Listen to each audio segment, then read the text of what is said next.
ನಮಸ್ತೆ, ಜ್ಯೋತಿ info YouTube ಚಾನಲ್ಗೆ ನಿಮ್ಮೆಲ್ಲರಿಗೂ ಸ್ವಾಗತ. ಇವತ್ತು ನಾನು ಓಂ ಕಾಳಿನ ಬಗ್ಗೆ ತಿಳಿಸ್ತಾ ಇದ್ದೀನಿ. ಓಮ ಕಾಳು ಅನ್ನೋದನ್ನು ನೀವು ಸಾಮಾನ್ಯವಾಗಿ ಕೇಳಿರ್ತೀರ. ಹೋಟ್ಲಲ್ಲೆಲ್ಲ ಊಟ ಆದಮೇಲೆ ನೀವು ಸೇವನೆ ಮಾಡಲಿ ಅಂತ ಬಿಲ್ ಕೊಡೋ ಹತ್ರ ಒಂದು ಬಟ್ಲಲ್ಲಿ ಓಮ ಕಾಳನ್ನು ಹಾಕಿ ಇಟ್ಟಿರ್ತಾರೆ. ಯಾಕಂದರೆ ಇದು ಜೀರ್ಣಶಕ್ತಿಯನ್ನು ಹೆಚ್ಚಿಗೆ ಮಾಡುತ್ತೆ ಅಂತ. ಇದೇ ಕಾಳಿನ ಬಗ್ಗೆ ಇವತ್ತು ಹೆಚ್ಚಿನ ವಿಷಯವನ್ನು ನಾನು ನಿಮಗೆ ತಿಳಿಸ್ತಾ ಇದ್ದೀನಿ. ಓಂ ಕಾಳು ಒಂದು ವಾರ್ಷಿಕ ಸಸ್ಯ. ಇದರ ಬೂದು ಬಣ್ಣದ ಅಂದರೆ ಒಣಗಿದ ಹಣ್ಣಿನ ಬೀಜಗಳನ್ನು ನಾವು ಓಂ ಕಾಳು ಅಂತ ಕರಿತೀವಿ. ಇದನ್ನು ಸಾಂಬಾರ ಪದಾರ್ಥವಾಗಿ ತುಂಬಾ ಉಪಯೋಗ ಮಾಡ್ತಾರೆ. ಓಮವನ್ನು ಅಂದರೆ ಈ ಓಮ ಕಾಳನ್ನು ಇರಾನ್, ಈಜಿಪ್ಟ್, ಆಫ್ಘಾನಿಸ್ತಾನ ಮತ್ತು ಮುಖ್ಯವಾಗಿ ಭಾರತದಲ್ಲಿ ಬೆಳೀತಾರೆ. ಭಾರತದಲ್ಲಿ ಯಾವೆಲ್ಲ ಪ್ರದೇಶದಲ್ಲಿ ಈ ಓಂ ಕಾಳನ್ನು ಬೆಳೀತಾರೆ ಅಂದರೆ ಉತ್ತರ ಪ್ರದೇಶ, ಬಿಹಾರ, ಮಧ್ಯಪ್ರದೇಶ, ಪಂಜಾಬ್, ರಾಜಸ್ಥಾನ, ಪಶ್ಚಿಮ ಬಂಗಾಳ ಮತ್ತು ಆಂಧ್ರ ಪ್ರದೇಶ ರಾಜ್ಯಗಳಲ್ಲಿ ಬೆಳೀತಾರೆ. ನಮ್ಮ ಕರ್ನಾಟಕದಲ್ಲಿ ಅಷ್ಟಾಗಿ ಈ ಬೆಳೆಯನ್ನು ಮಾಡಲ್ಲ. ಮತ್ತು ಇದು ಉಂಬಲಿ ಪೇರೆ ಕುಟುಂಬಕ್ಕೆ ಸೇರಿರುವಂತಹ ಉಷ್ಣವಲಯದಲ್ಲಿ ಹೆಚ್ಚಾಗಿ ಬೆಳೆಯುವಂತಹ ಬೆಳೆ. ಈ ಉಂಬಲಿ ಪೇರೆ ಕುಟುಂಬಕ್ಕೆ ಸೇರಿರುವಂತಹ ಎಲ್ಲ ಬೆಳೆಗಳು ಈ ಓಂ ಕಾಳದಂತಹ ವಿಶಿಷ್ಟವಾಗಿ ರುಚಿ ಮತ್ತು ಸುವಾಸನೆಯನ್ನು ಹೊಂದಿರುತ್ತೆ. ಹಾಗೆ ಈ ಓಮದ ತವರು ಈಜಿಪ್ಟ್.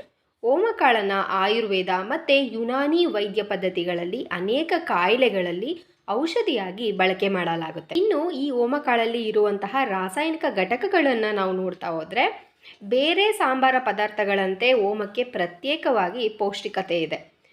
ಅಂದರೆ ಓಮಕಾಳನ್ನು ಆಹಾರಕ್ಕೆ ರುಚಿ ಕೊಡಲು, ಆಹಾರವನ್ನು ರಕ್ಷಿಸುವುದಕ್ಕೆ ಮತ್ತು ಔಷಧಿ ಗುಣಗಳಿಗೆ ಬಳಸ್ತಾರೆ. ಅದಲ್ಲದೆ ಇದರಿಂದ ತೈಲ, ಸುಗಂಧ ದ್ರವ್ಯ ಹಾಗೆ ಔಷಧಿಗಳಲ್ಲೂ ಕೂಡ ಬಳಕೆ ಮಾಡಲಾಗುತ್ತೆ.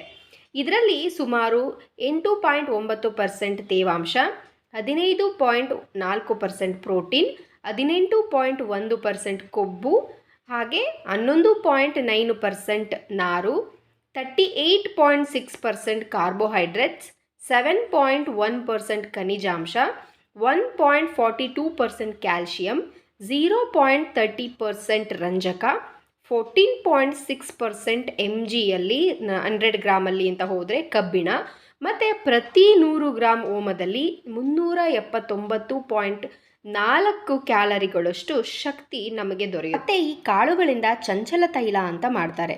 ಪುಡಿ ಮಾಡಿದ ಓಮ ಬೀಜಗಳನ್ನು ಬಟ್ಟಿಗೆ ಹಾಕಿ 2.5ರಿಂದ 4% ಅಷ್ಟು ತೈಲವನ್ನು ಪಡಿತಾರೆ. ಹಾಗೆ ಇದರಲ್ಲಿರುವಂತಹ ಥೈಮ್ ರಾಸಾಯನಿಕವನ್ನು ಔಷಧಗಳಲ್ಲೂ ಕೂಡ ಬಳಸ್ತಾರೆ. ಅಜೋವಾನ್ ಬೀಜಗಳನ್ನು ಪ್ರಾಚೀನ ವಿಧಾನಗಳಿಂದ ಭಾರತದಲ್ಲಿ ಕೆಲವೆಡೆ ಬಟ್ಟಿ ಇಳಿಸ್ತಾರೆ. ಇಂದೂರು, ಗ್ವಾಲಿಯರ್ ಮತ್ತು ಧಾರ್ ಪ್ರದೇಶಗಳಲ್ಲಿ ಹೆಚ್ಚು ಮಧ್ಯಮ ಮತ್ತು ಬೃಹತ್ ಡಿಸ್ಟಿಲರಿಗಳಲ್ಲಿ ಅಂಶಿಕವಾಗಿ ಓಮ ತೈಲವನ್ನು ತಯಾರು ಮಾಡ್ತಾರೆ.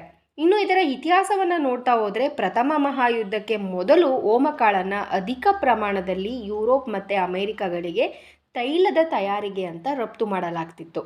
ಇದು ತುಂಬ ಬಹುಕಾಲದವರೆಗೆ ನಡೀತು. ಈ ತೈಲದಿಂದಲೇ ಥೈಮಾಲ್ ರಾಸಾಯನಿಕವನ್ನು ಪಡಿತಾ ಇದ್ರು. ಓಮ ತೈಲವೇ ಥೈಮಾಲ್ನ ಪ್ರಧಾನ ಮೂಲ ಕೂಡ ಆಗಿತ್ತು. ಆದರೆ ಸಿಂಥೆಟಿಕ್ ಥೈಮಾಲ್ನ ಬಳಕೆ ಆರಂಭವಾದಾಗಿಂದ ಭಾರತ ಹೊರತುಪಡಿಸಿ ಬೇರೆ ದೇಶಗಳಲ್ಲಿ ಓಮ ತೈಲದ ಬಟ್ಟಿ ಇಳಿಸುವಿಕೆಯನ್ನು ಕಡಿಮೆ ಮಾಡಿಕೊಂಡ್ರು. ಈ ಓಮ ಕಾಳಿನ ಬಗ್ಗೆ ಇನ್ನೂ ಹೆಚ್ಚಿನ ವಿಷಯವನ್ನು, ಇತಿಹಾಸವನ್ನು ಮತ್ತು ಇದರ ಔಷಧಿಯ ಗುಣಗಳನ್ನು, ಔಷಧಿಯ ಉಪಯೋಗಗಳನ್ನು ನಾನು ನನ್ನ ಮುಂದಿನ ವಿಡಿಯೋದಲ್ಲಿ ತೋರಿಸ್ತೀನಿ. ಹಾಗೆ ಈ ವಿಡಿಯೋ ನಿಮ್ಗೆ ಇಷ್ಟ ಆಗಿದೆ, ಉಪಯೋಗ ಆಗಿದೆ ಅಂತ ನಾನು ಅನ್ಕೋತಾ ಇದ್ದೀನಿ. ದಯವಿಟ್ಟು ಈ ವಿಡಿಯೋವನ್ನು ಸಪೋರ್ಟ್ ಮಾಡಿ, ಲೈಕ್ ಮಾಡಿ, ಶೇರ್ ಮಾಡೋದನ್ನು ಕೂಡ ಮರಿಬೇಡಿ. ಭೂಮಿ ತಾಯಿಗೆ ನನ್ನ ನಮನವನ್ನು ಸಲ್ಲಿಸುತ್ತಾ ಪ್ರಾಣಿಗಳನ್ನು, ಪಕ್ಷಿಗಳನ್ನು, ಮರಗಳನ್ನು ಬೆಳೆಸೋಣ, ಉಳಿಸೋಣ, ಬೆಳೆಸಿ ಉಳಿಸಿ ನಮ್ಮನ್ನು ನಾವು ಕಾಪಾಡಿಕೊಳ್ಳೋಣ ಅಂತ ಹೇಳ್ತಾ ವಿಡಿಯೋವನ್ನು ಮುಗಿಸ್ತಾ ಇದ್ದೀನಿ. ಧನ್ಯವಾದಗಳು.